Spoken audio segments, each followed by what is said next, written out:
jalqaba irratti waan an isinin jedhu kana yoo gootan wallaahi billahi ji'a takkoon booda ati namni indoom silaaluuf hawwii godhataa jechuudha.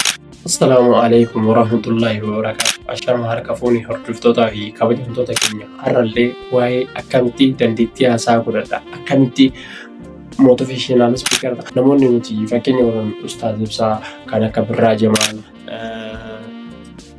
eenyu isinin jedha. Ammas namoota akkasii kana akkamitti nama akkasii ta'uu dandeessa?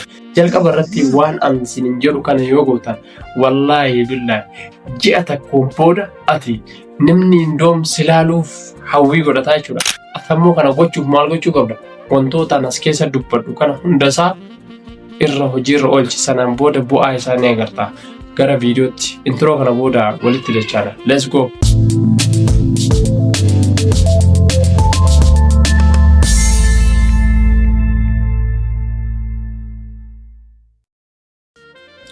Ati yeroo nama hedduu dura dhaabbattee dubbatu sodaataa dubbatta, jechi sirrii argachuu dadhabda yookaan waan yaadde sirriitti ibsuu hin dandeessu. Dhugaan jiru tokko dandeettii haasawaa kennaa namni marti qabu miti. Haa ta'u immoo barachuu fi shaakaluu dandeessa. Har'a wantoota kudhan ani sitti himu kana seeraan yoo hojjette dandeettii haasawaa kee guddisuu dandeessa. Tokkoffaa irratti ofitti amanamummaa kee guddisi. Haasawni gaariin jalqaba ofitti amanamummaa irraa madda waan ta'eef namni tokko akka ati dogoggortu hin eegin. Namni hundi ni dogoggora. Wanti si barbaachisu dogoggora kee irraa barachuudha. Guyyaa guyyaan ofiin jedhi ani dubbachuu nan danda'a. Yaada koo ifatti ibsuu nan danda'a. Ofitti amanamummaa yeroo tokkoon hin dhufu, shaakala irraa dhufa. Guyyaa guyyaan sagalee kee ol kaasii dubbadhu. Dandeettii haasawa kee guddisuuf mala salphaan tokko jira. Dubbachuu shaakali. Kitaaba dubbisi. Mata duree tokko fudhadhu. Daqiiqaa 5 hanga 10 sagalee kee ol kaasii dubbisi. Akka namaaf himaa jiruutti jechuudha. Kuni sagalee kee jechoota kee keessa saffisa dubbii kee to'atuu si gargaaraa jechuudha. Namoota haasawa gaarii qaban irraa baradhu. Namoota dubbii isaanii nama hawwatu ilaali. Akkaataa isaaniitti jalqaban itti gaafatanii fi itti xumuran ilaali. Garuu isaan guutumaan guutuutti hin fakkaatin. Mala isaan irraa baradhu. Akkaataa kee ammoo uummadhu.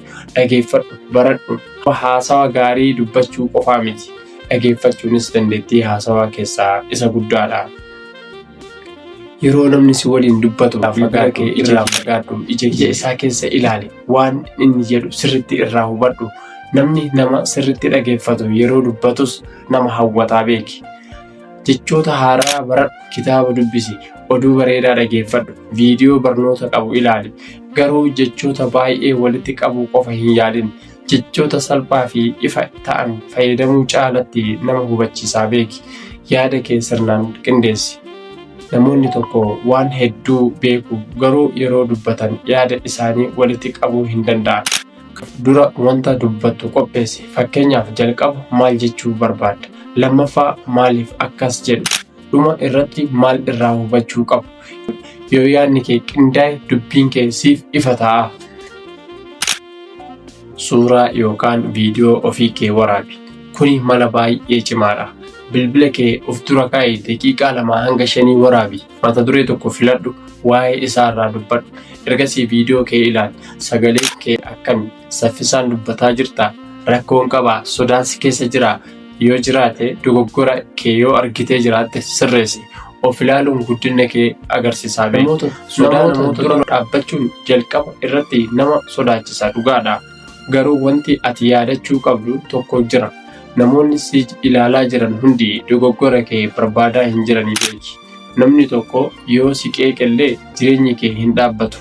Jalqaba nama tokko dura dhaabbadhu. Sana booda nama 2, 3, 4, 5 jedhiitii dura dhaabbadhu. Ergasii namoota hedduu dura dhaabbachuu dandeetta. Namoota dura dhaabbachuu shaakalta. Tartiibaan sodaan ni badda, ni hir'ata.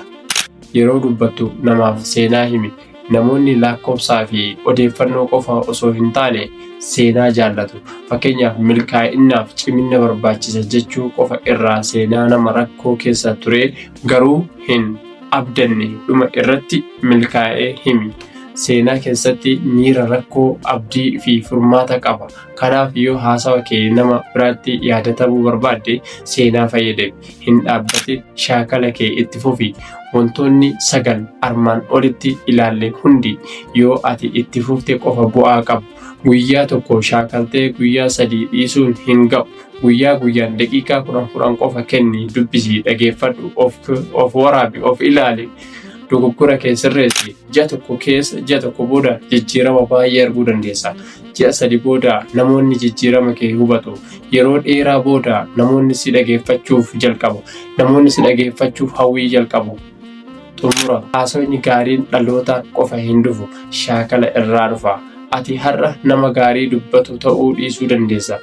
Garuu yoo guyyaa guyyaan shaakaltee boru nama har'a caalaa taataa jechuudha. Kanaaf sodaa kee hin eegin, sagalee kee hin dhageessisin, yaada kee ibsi namootaaf, waan gaarii qoodi.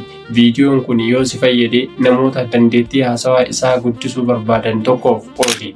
Yaadadhu, sagalee kee gatii qaba, yaadni kees gatii qaba. Ati dubbachuuf dandeettii qabda. Kanaaf waan hanga ammaatti nu faana turtaniif galatooma. Hanga viidiyoo biraatiin walitti deebinutti nagaan nuuf tura. Yoo viidiyoon kun isinitti tole irra deddeebiin isinitti hima. Laayikii, sheerii, sabskiraayib gochuu hin dagatina. Bye.